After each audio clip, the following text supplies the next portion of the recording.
Welcome to the Leo Baeck Institute Book Club. I am Michael Simonson. I am an archivist at the Leo Baeck Institute. I'm the director of public outreach here as well, and I'm chief of the reference division at the Leo Baeck Institute.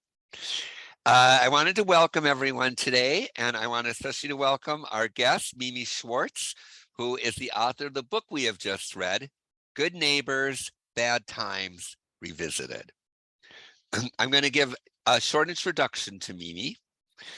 Mimi Schwartz is an author and educator whose books include Good Neighbors, Bad Times Revisited, New Echoes of My Father's German Village, When History is Personal, Thoughts from a Queen-Size Bed, and Writing True, the Art and Craft of Creative Nonfiction, with co-author Sandra Pearl. Her short work has appeared in the Boston Globe, the New York Times, Tikkun, Ninth Letter, Creative Nonfiction, Pangiris, Arts and Letters, and The Writer's Chronicle, among others, and 12 essays have been notables in the Best American Essay Series. She is Professor Emerita in Writing at Stockton University with a focus on narrative nonfiction. She has been a MacDowell Fellow, a Geraldine R. Dodge Fellow, and is a longtime member of On Stage, a New Jersey-based documentary theater ensemble that performs in theaters, libraries, prisons, senior centers, and schools. The awards she's received include the Florida Review Editors Prize, the Forward Bronze Award for Best Memoir of 2008, and New Hampshire Literary Award for Best Nonfiction Book Award. Her home base is Princeton, New Jersey. She spends summers with her family in Sinape, New Hampshire. So I want to welcome you today, Mimi. And Mimi will begin with a presentation, and afterwards we'll begin the discussion. As usual, the presentation is taped, but when this presentation first part is over, we'll turn off the recording, so our actual conversation is never taped. So Mimi, you can go ahead and start talking, and whenever you need the slide change, just say next slide, and Okay, Sophie I will will do that. switch it. Okay, thank you. Well, thank you, Michael, for the introduction, and it's really nice to be part of the Leo Baeck Institute event and to be talking to a group who, aside from reading my book, shares a common understanding of place, the country Germany from which our families and or our friends came from and fled. So the first image you see is of Rexingen, which, as you know from the book, is from the Schwarzwald, the Schwäbische part of Germany, and that's where my father came from. And this is what it looks like today. It's about 60 kilometers southwest of Stuttgart, and the size of it is pretty much what it was when my father was born there at the very end of the 19th century and grew up in the early 20th century. That's about 1,200 people. But in my father's day, half of the village was Jewish, and the other half was Catholic with a few Protestant families. But today, a third of the village is Muslim, and there's a mix of Protestants and Catholics. And there is one Jewish family that actually came from Russia via Israel, and when I was there was the beekeeper. So that is quite a change. Up. The other picture was of the photograph of what the village looked like when my father was there. And on the cover, and I think actually I can hold it up because Here it is. In the photograph in the center is Hannah, who you know from was a key figure in the book for me and for making the book happen. She was one of the first Jews that I met in New York when I was trying to find out about the history of the Torah and who were the Christians who saved it and why did they save it, and was Rexingen a special village. And Hannah knew everybody. She knew all the Jews in New York. She knew the family in Vermont. She knew everybody in Florida. She knew the group in Israel. And most important, she also was in good touch with two key other figures in the book, which was the man I call Herr Stoller and the woman I call Frau Rieber in the book. And I have to say, Hannah is the only name that is the real name. She really wanted her name in, and so I did it. Everyone else is pseudonyms. And I think this is a good time to maybe talk a bit about names, because I'm always asked about that. If you read Good Neighbors, Bad Times that came out in 2008, you know that I was referring to the town as Benheim and not as Rexingen. And so I get a lot of questions about why did I switch? And the first reason is I think that it is in the tradition of writing about small villages and using pseudonyms that actually began with one of the seminal works of writing about German villages, and many of you might know it, William Sheridan Allen's book, The Nazi Seizure of Power, The Experience of a Single German Town from 1922 to 32.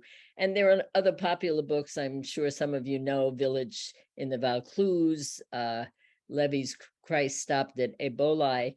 And I think the idea was for them, and certainly for me, that the people who I was interviewing were neither famous nor infamous, so did not really deserve extra praise or blame, but they did deserve some privacy, which many people wanted, although other people would have been happy, like Hannah, to use her name. So I wanted to protect the anonymity. And it's a small little village. So if you're referring to the postman's son, there's only one postman, or the barber's daughter, there's only one barber. But so what happened is, why did I switch to the real name, is that about 2 years after the book came out, Rexingen set up a website about the story of its synagogue and its Jews, and they featured my book. So I figured if it was on the website as out in the open, I might as well, when I decided to revisit the story, to use the real name. So that's what I did. In the photograph also, Hannah's with her nephew, whose brother makes a cameo appearance in the book. He was the only Jew who I spoke to who actually had not one bit of nostalgia for this village before Hitler. And I think the reason, and he explained it to me, is he was 6 years old. All he remembered was the terror of Kristallnacht, and that was what stayed with him.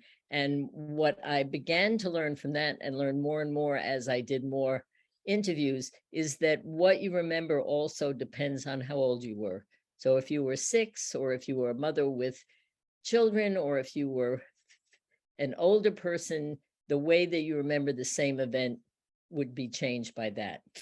So on the right side is that photograph became the book cover, both for the first book and then for the second, but the second had 2 extra words in it. One is revisited, you can see stamped, and the other is the little picture in the corner, which is the reason that I revisited the story from 2008. His name, you can go to the next one. Here he is, it's a little better. You can see him, his name is Max as a boy, and there he is when I met him about in 2018. He's passed away since then, but he was in his high 80s at the time.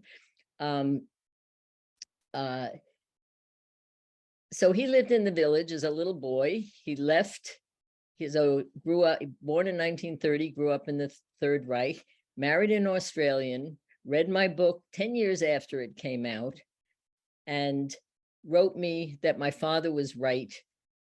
We all got along before Hitler. Now, that was a refrain, as you know, that came up again and again and again. But the difference was that he was outside of the circle of circle of Christians that I had interviewed for the book, because I was interested in those people who the Jews remembered as good neighbors. So I was I thought there was a lot that was written about the Nazis, and I was sort of interested in what did people who saw themselves as decent people do when suddenly their neighbors become enemies to the state. And so that was my initial book. And then I get a letter from Max, who is out not remembered by the Jews as being a good neighbor. And his letter arrived on the same time as the same week as the massacre of this in the synagogue Tree of Life in Pittsburgh. And suddenly the past and anti-Semitism, which had stayed in the past for me, moved much closer. And I felt like I need to explore beyond the group that I had been interested in for the first book. And so we wrote back and forth, and it turned out, as you know, that he had an unpublished memoir that he had written for his family. And when I read that, I heard a conversation between our two memoirs. I heard them talking to each other. And so what I tried to do in the revisited is to take the original book and capture that conversation so that others would hear it as well, because I think one of the things that I felt stronger about the more I did it was that to really understand what history is about, in addition to the facts that we need to know, and in addition to the theories that we have to form, is to hear the stories, the small individual stories from many different points of view, because I feel they both challenge and inform each other. And the more that we can do that, the better it is. And because Max, for me, represented other. And other is something, and I think we know that more and more now, that we need much more to do, is to listen, to talk to, and to try to connect with people who feel outside of our safety zone, our comfort zone. So I'd like to sort of read just two quick sections because Kristallnacht is coming up. Both of these have to do with that. One is from, you can move the next slide, is from Lottie, who is the central character, if you remember, in Joie de Vivre. And she was the person that I went to that I realized not only does every individual see the past in a different way from someone else, but that the same individual can see the past in different ways at different times. Because Lottie, I went to visit 3 times, and each time she had a very different version of her memories of Rexingen. First time it was all sunny, the second time it was all dark, and the third time there was almost like a synthesis of the two. And what I'd like to do is read from the second visit when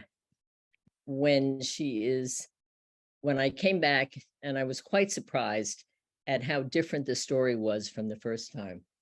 Hiding. That's what we Jewish children did when the Christians held their winter pageant, carrying the cross, Lottie said bitterly. We are back in her study after the holidays. Is this the same Rexingen, I wonder? Is this the same woman? I had expected more about Otto the baker and the fun that she had going to Hanukkah parties. Instead, Lottie tells me the cross reminded the Gentiles of what they learned every day in church and school, that the Jews killed our Jesus. Not just Jesus, but our Jesus. When they carried the cross of the 12 for the 12 stations, you never knew what could happen, even in Rexingen. I am flabbergasted. But the last time I came, you said how nice the Christian holidays were. And I am now as edgy as Lottie, because there's a go-home feeling in the air, as if the stories with Joie de Vivre have been used up and what's left below them is unmined, dangerous.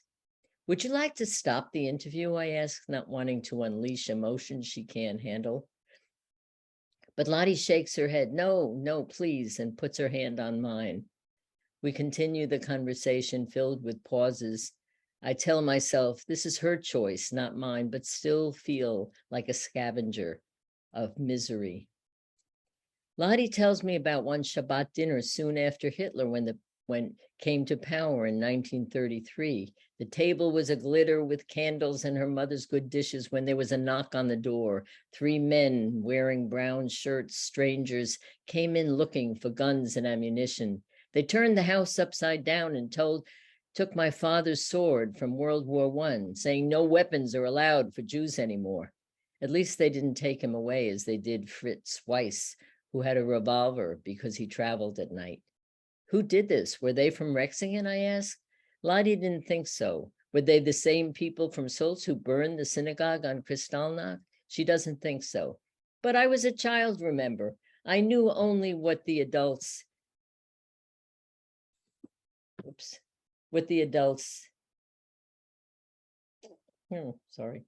said. Now it is I who can't wait to go home. Rexingen is beginning to sound like every other place in Germany, nothing special at all. Lottie tells me about taking a train by herself to visit her father, who was in the hospital in Tübingen in 1937. It was an hour away, and she sat across the aisle from 2 buxom German women who kept eyeing her. And then one said to the other, "Look at that typische Deutsche Mädel. Look at her fine blonde hair, her rosy cheeks. What good health our German girls have. How strong and smart those blue eyes."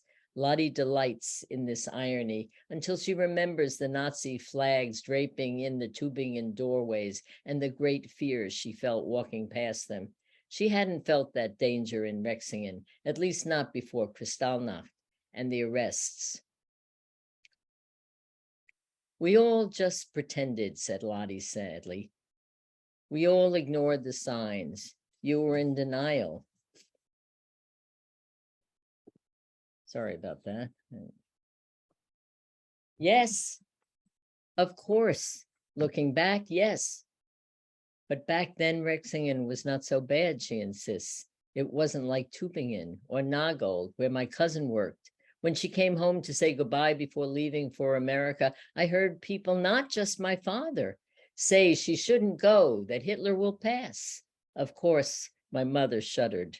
She knew better. So then it goes on, but I think I'll stop here and move on to, oh no, let me just read a little bit more of this. I asked Lottie what she hoped would happen on Hanukkah in 1938. No, excuse me, she knew better. Grief catches her off guard, she says, especially every Hanukkah, when she remembers the pain of those weeks after Kristallnacht, when her father was still in a concentration camp.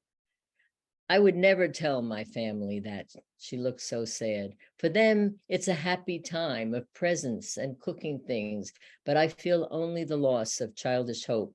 You know the Hanukkah story of how the oil burned for 8 nights, a miracle, and how the Maccabees were the victors, the Jews were freed, and everything went back to the usual way.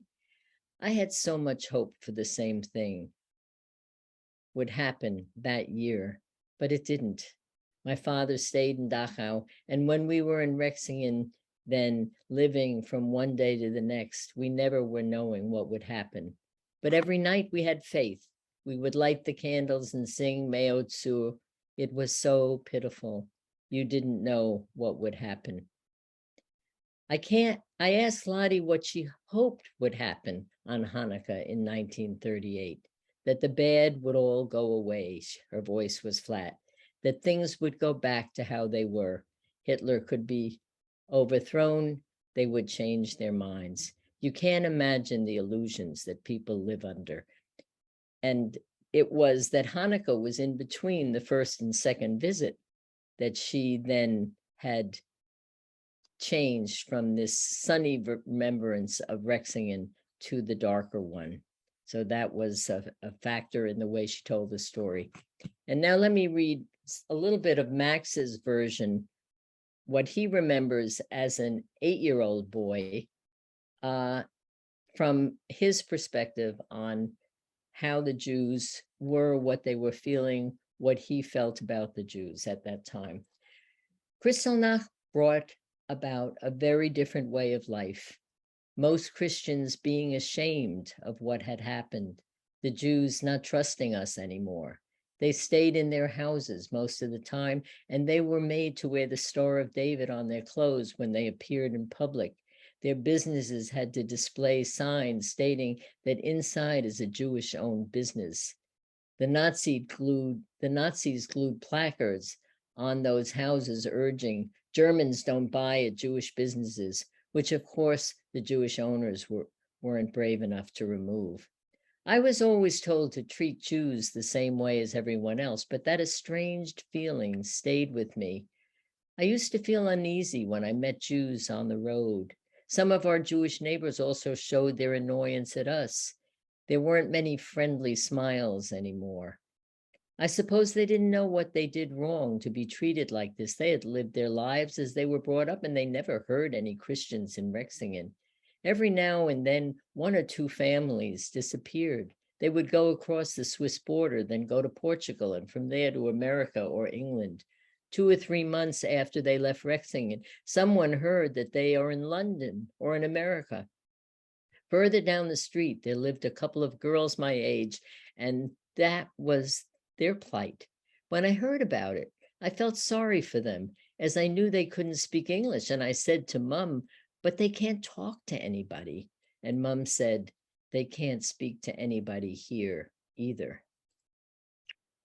But the locals, this is a little further on, this is the day after, but the locals' feelings but local feelings and trying to live peacefully together couldn't stop Kristallnacht. Dad was called out as a member of the local fire brigade at 1 o'clock in the morning. And of course, we all woke up to the sound of the fire bugle. We found out that the synagogue was set alight by SA men. Can you hear? You said you're not going to be in on Friday, right? What? Pilar? They even tried to stop the fire brigade from putting the fire out, and there was a confrontation between the captain of the fire brigade, who maintained that it was his duty to bring any fire in the village under control, while the outsiders tried to stop their efforts. But eventually the locals got the upper hand. But a lot of the interior had been vandalized, destroyed, and burnt. When I went to school the next day, there was still smoke coming out of the building, and of heaps of furniture and books which had been brought outside. A watch was set by the fire brigade, about 3 men. And when we kids came home from school, we sneaked inside to have a look, the first time I ever set foot into a synagogue. There were books laying around everywhere, and I picked up a Torah scroll to take home. But when I came home, Mom sent me right back to return it. The air was still full of smoke and wet paper and material. It didn't smell like a Christian church at all. The whole thing looked very sad.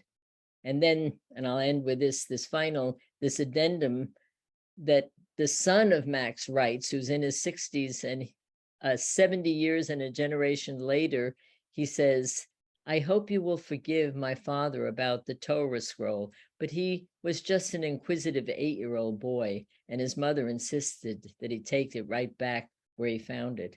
So he was concerned I was going to be insulted. And I thought that was quite moving. And one thing that's very clear here that I'm sure many of you picked up, just because people say something, it doesn't mean it's true. So it couldn't have been a scroll that he brought. That's a huge thing, but it was probably a Torah plate. And that's the kind of thing where personal stories deviate from the facts. But I think that you get the gist. You get pieces from different places, and they come together and they make up the truth. So it doesn't really matter from the point of view of the story if it was a scroll or a plate. It was that he went in, he took it, his mother made him bring it back, and his son felt the need 70 years later to apologize. And I think I'll leave it there and open it up for discussion. Please like this video and subscribe for more content from the Leo Baeck Institute.